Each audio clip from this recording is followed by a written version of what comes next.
Holy cow, welcome to Donnie's Hangout Adventures. And well, this is part two. Hopefully I can get this done in two parts to tribute to Mom. If not, I'll do a third part, but hopefully it's in two parts. And something else that me, Mom, and Dad did together before Tweedledum came here and did what he does.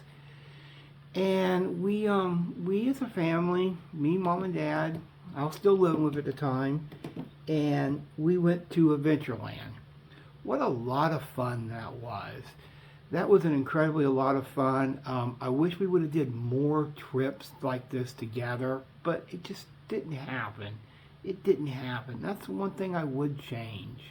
I would change that, doing more trips like this together as family. I would change that.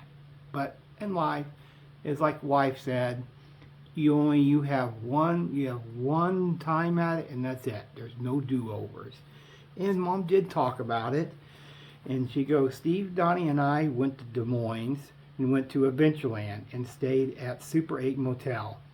They had everything there except for a microwave. I forgot about that. A nice motel like Super 8, and they didn't have no damn microwaves. We had a really good time. We went on all kinds of rides. We took pictures, which is in our picture album, and I think I have those pictures. Not exactly sure. I'd have to look through a lot of photo albums. We went out to eat and went shopping and just enjoyed ourselves. We bought us all a cowboy hat. It was fun. I planned the trip for weeks and made us reservations at the motel. That's the way I do things. I always plan ahead in everything I do. Not everything, Mom. Not everything. Way there are no mishaps along the way. When we got home, we saw we forgot one very important thing. We forgot to lock the house up. But neighbors kept an eye on things, so no one had bothered things. Now, we lived in a relatively good neighborhood. Not much went on in that neighborhood, and that was no concern. This was probably 15 years ago, so, at that time, things weren't like they are now, where you need to lock up your house. And, that was a lot of fun, and that was pre-Tweedledum. And, speaking of that,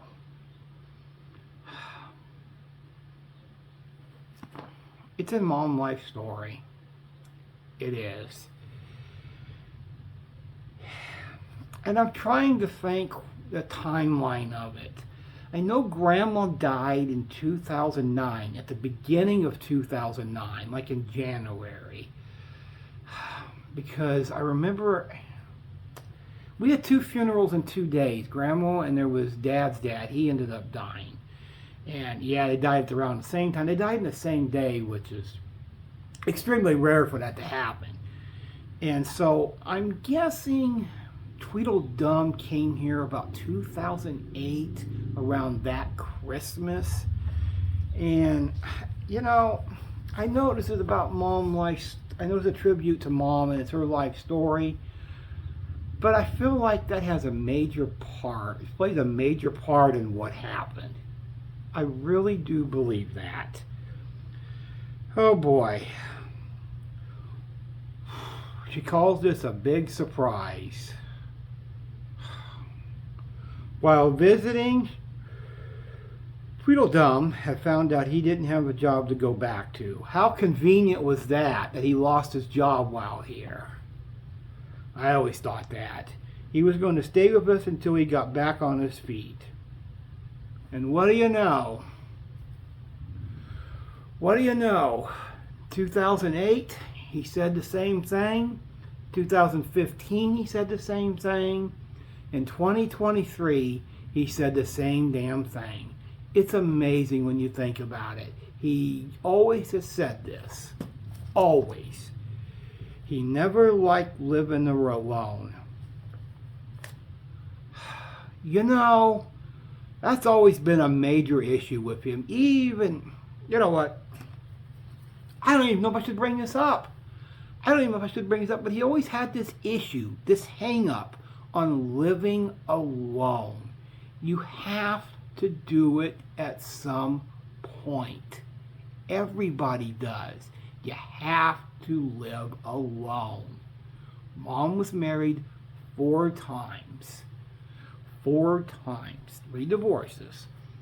So that means she had to live alone at certain times in her life before she found somebody.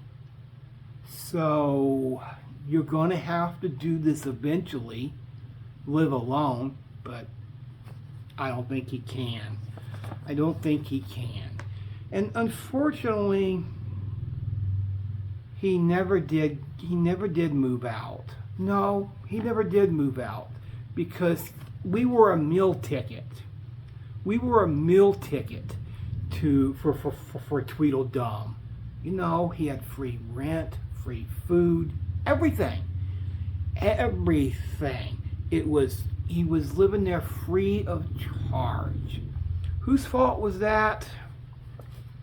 I don't know. I think we all went along with it. We all could have did things differently. We could have all kicked him out at some point, but we did not. You can't redo stuff in life. That's just the way it is. But unfortunately, this led to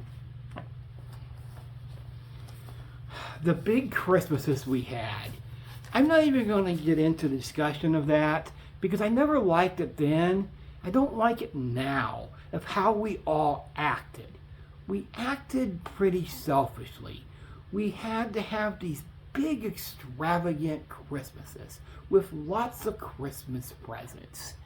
And the thing I've learned in the last 2 or 3 years, it shouldn't have been about that. It should have been about spending time with family. That's what it should have been. I'm not proud. I'm not proud of how I acted with those Christmases. I would take that back. I would take that back in a heartbeat. How I acted, and that's the way. And it was because of Tweedledum. It was because of Tweedledum that we had to have these big freaking Christmases that were just ridiculous. They were ridiculous. And yes, this is part of the life story, unfortunately. And you know, the thing going forward, I will never, no matter how much money I have, never do what Tweedledum on these Christmases. Tweedledum himself would spend $300 on Christmas. It was ridiculous and it was redundant in itself. But when you really look back on it, he was thinking more about himself. I hate to carry on like this. And I know this is supposed to be a tribute to Mom, and it is, and I'm going to get back into that, but I really wanted to go on a tirade about this because there's pictures of this. I'm not proud of it. I'm not proud of the Christmas tree and all the presents. I'm not proud of that. I'm not. I was in on that, so was Dad, so was Mom, but Tweedledum was behind the whole charade because he says we need to make Christmases special. You know what? You can make Christmas special. You don't need to do that.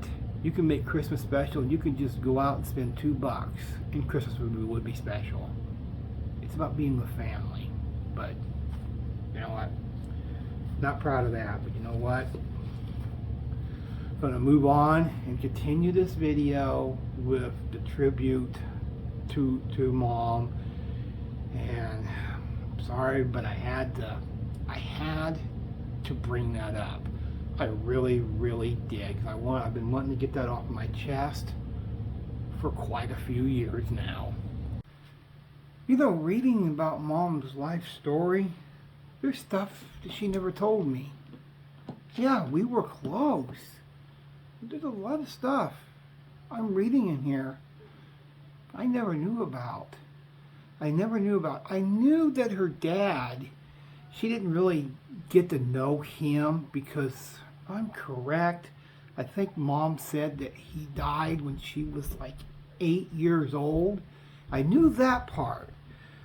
But there's something I didn't know I didn't know. She says in here, my dad got sick.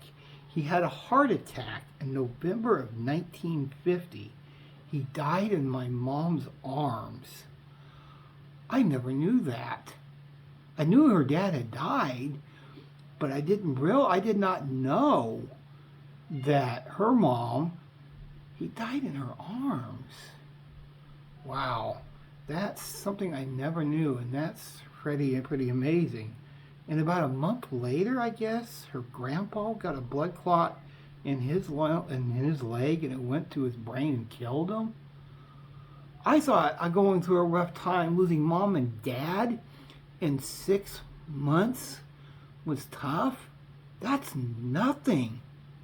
That's nothing compared to what mom went through in that 1 month period in 1950. I mean, she not only lost her dad, but she also lost her grandpa in a month. I can't imagine how tough that was, and especially how young she was at that time. She was 1950, so she was born in 1942. So there's no question, because her birthday's in July, she was about 8.5 years old. That shows how much of a fighter mom was throughout her life, and I never realized how close I knew her dad and grandpa had died, but I didn't know it was that close together. That's pretty amazing, especially at a young age. And it sort of makes me go, that's why mom wanted to live with no regrets. It's because of that. I don't think she lived with any regrets. But that, I learned something today from reading Mom's life story. I've been wanting to mention this. I thought about doing it in part 1, and time got away from me on part 1 of it. But Mom was always very honest. She was always like that. She would tell you like it is, and she was very trustworthy. And many years ago, this is way before me and my wife were even thinking about getting together, way before. We weren't even talking at this time. And my wife was on the bus, and she had her rent money, and she left the billfold on the city bus.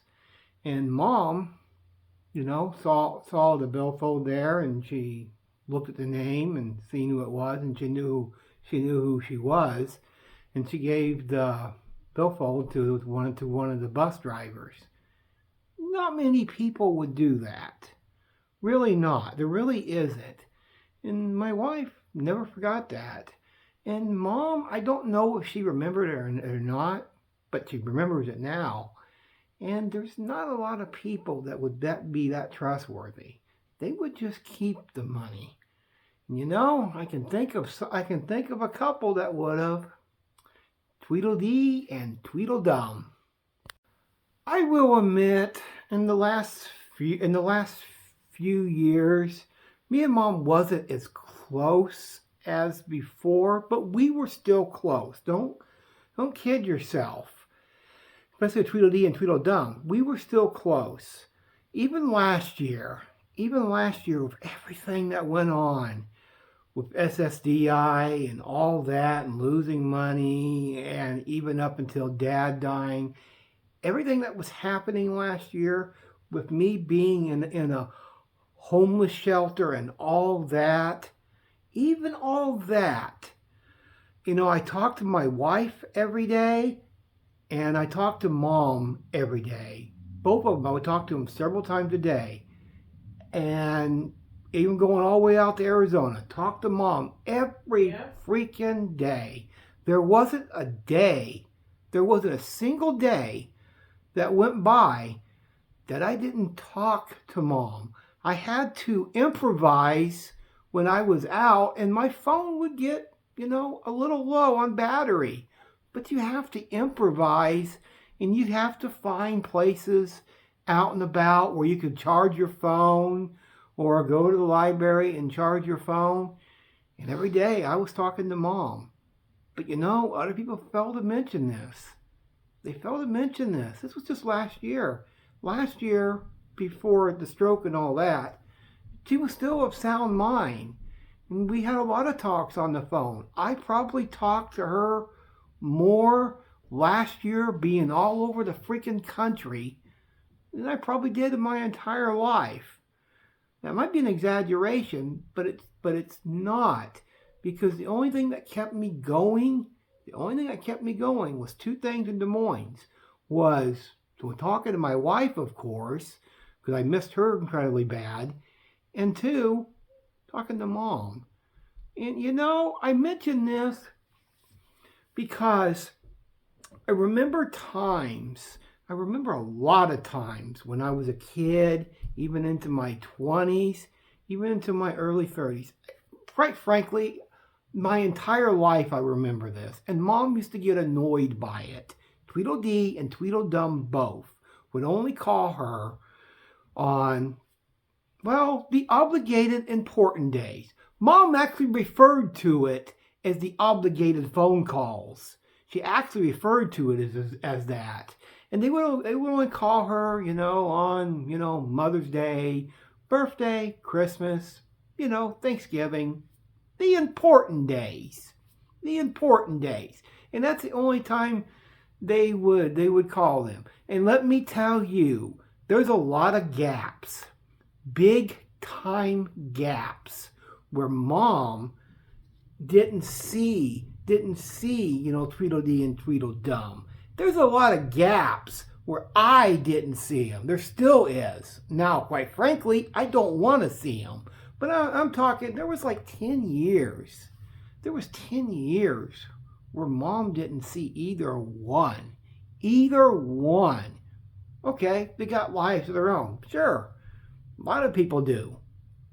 They could have, taken time off work, come see Mom for a few days. But no, that wasn't important to them.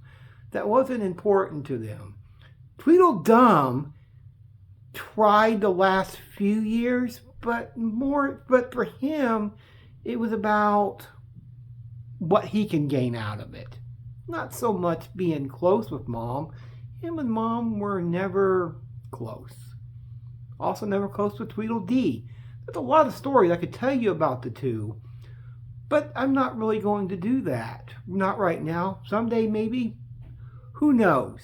I tried to make this as a tribute to Mom as much as I possibly can. Yeah, I went on some rants, but I just wanted to mention that too, because I feel like if it wasn't for Mom and my wife both, I don't want to leave her out of this, clearly not. But if it wasn't for both of them, I don't know if I could have survived in Des Moines. And those phone calls with Mom last year, they mean a lot to me now.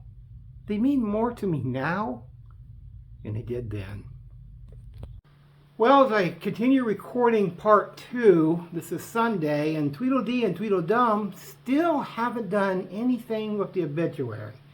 I'm starting to wonder if they're going to do anything. It seems like a lack of disrespect on their part. Should I be surprised by this? Not really.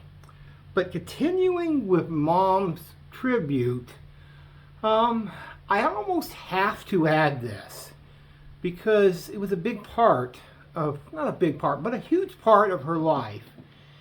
And, she had 3 marriages. They all ended in divorce. And they were good husbands. Don't get me wrong. They were good husbands, but none of them were her soulmate. And I always called Dad, even though technically he was my stepdad, even though I did change my last name to his last name. That's a whole other different story. And if it wasn't for me, they would have never met. You're going, how is that possible? Well, back in the old Yahoo days, back when they had chat rooms, I don't know who remembers this, but I was on there one night and just bored and, wasn't really much going on. And so I was like looking on the side, and I seen that there was somebody from Ottumwa. So I sent Dad a message, Steve, and I just started talking to him, and we hit it off, and I talked to him for quite a while, and he just seemed like he needed a friend at that time because, well, he had been married for 37 years, and his wife ended up dying. She had a slew of health problems. Well, Mom wrote this in her life story too. Donnie was on his computer one night and met a guy who had recently been widowed. He had been married for 37 years. His wife had been ill for several years. He was looking for someone. His name is Steve. Anyway, I told him, and I told him about my mom. She says like third person, so. And I said maybe you two should meet. So Donnie and Steve came to pick me up after work, and that's when I met Steve. We hit it off instantly. He started picking me up at work. I'm going to jump ahead a little bit because it's fairly long. Donnie saw there was something happening between us and just stepped back and let nature take its course. My mom really liked him. He told my mom if I was a really good cook, he may just marry me. And he did. And, they were married. I was at the wedding, of course. And they were married for 18 wonderful years. It was probably Mom's 18 happiest years of her life. Not taking anything against her other husbands. This guy was her soulmate. And soulmates are rare to find in life. And I feel like I have to talk about the next part. Even though I wish Mom would have continued writing this, I wish she would have wrote about me a little bit more and what happened with me. But that's okay. That's okay because, life is funny sometimes. I had pretty much given up that I would actually find somebody. I hadn't dated or been with anybody for over 10 or 12 years. I just pretty much subsided to that was never going to happen. I don't want to turn this into one of the longest stories of all time. You pretty much know this whole story to begin with. So, but when I got married, Mom was really proud. So was Dad. They were really, really, really proud. It was like one of the few times I felt like Mom was proud of me. I know Mom was always proud of me, but I just always felt like I was a minor disappointment because, I didn't have any kids and I had never been married. But I know I shouldn't have felt that way, but, it is what it is. And it was one of Mom's proudest moments. I think it was probably the most proud she's been of me maybe since my graduation. And it's hard to leave that part out. I do wish Mom would have wrote more of the life story in here about that, but that is what it is. And Mom had 3 kids, 4 kids, whatever. And I think I turned out okay. I think I probably was the best one of the 4. I think I did okay. My siblings are 9, 11, and 13 years older than me. So she raised me differently than she raised them. That I was more raised, don't want to say a religious household, but more Christian, because Grandma was in Bible study and all of that. So I was raised a little bit different. Respect your elders and, all that type of rules and stuff like that. I don't think my other siblings are like that. They don't tend to respect their elders and honor thy mother and thy father. And they don't tend to do that as much as me. I'm way more respectful than they ever could be. And I think Mom would be proud of me, how I've handled this. I don't think she would be proud how her two others are handling this. They haven't made her proud. I know she would not be happy with this. I know she would not be. And before her stroke, there was a lot of tension. There was a lot of fighting going on. But you know what? None of that fighting was caused by Mom. No. That fighting was caused by one person, Tweedledum. If I could take anything back, I wouldn't fight as much. Mom was not big on fighting. She didn't like arguments. And Tweedledum caused a lot of those. And those are not good memories of mine. I don't like those memories because Tweedledum caused that. He caused a lot of that. And those memories are not memories I want. I don't want those memories where we were at each other's throats constantly. Those are not good memories in my opinion. They're really not. And they're all caused by Tweedledum himself. And I just wish he wasn't even here. I wish he was even here. I can't even stand him. You know what? Be that as it may. Be that as it may. I have great memories with Mom going to bingo, going to the movies. We'd meet her, go out to eat. We'd go out to eat, me and my wife with her. And even when we had her on place, you'd meet her for bingo at times. we have great memories with Mom. Yes, and Steve. Does Tweedledum have memories like this? No, he does not. Not on that level. I wish Dad... Mom, I remember her talking about, she liked being around us. She said we made her laugh and we had a sense of humor unlike him. Yeah, that's very true. I do remember that. They had failing health in the last few years. Even I knew that. And, I wish we could have done more with Dad. Yeah. Wish we could have done more with Mom. These are regrets you always have. You always have these regrets. But you know what? I gotta find a way to finish this video, and I will, and I gotta think how I'm gonna do it. I'm gonna take a little bit of a break here, and I know I probably haven't done this video as much justice as I would like. I'm very critical of my videos, but I think I did pretty good with it though. I wasn't sure how to end this tribute. I wasn't sure how to do it, and I was playing a video game where I do my best thinking, and it dawned on me. This is the perfect way to end this video with one of the best stories.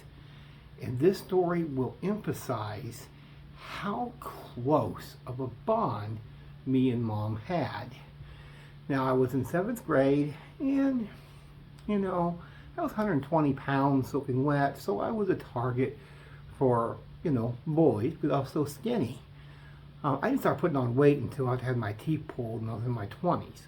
But anyway, so I was, was on recess, or not recess, but, in between classes and standing outside. A couple of bullies were picking on me, and the one bully, name's unimportant, he ended up throwing me against the locker and then knocked me out. And I'm in the nurse's station, I'm not really coming to. And so Mom, at the time, she was trying to get her GED. And she was down at the Learning Center, which the Learning Center at that time was over by the post office. It's since moved, but at that time, that's where it was. And she had planned on staying the whole day, and she told the teacher that she was going to stay the entire day.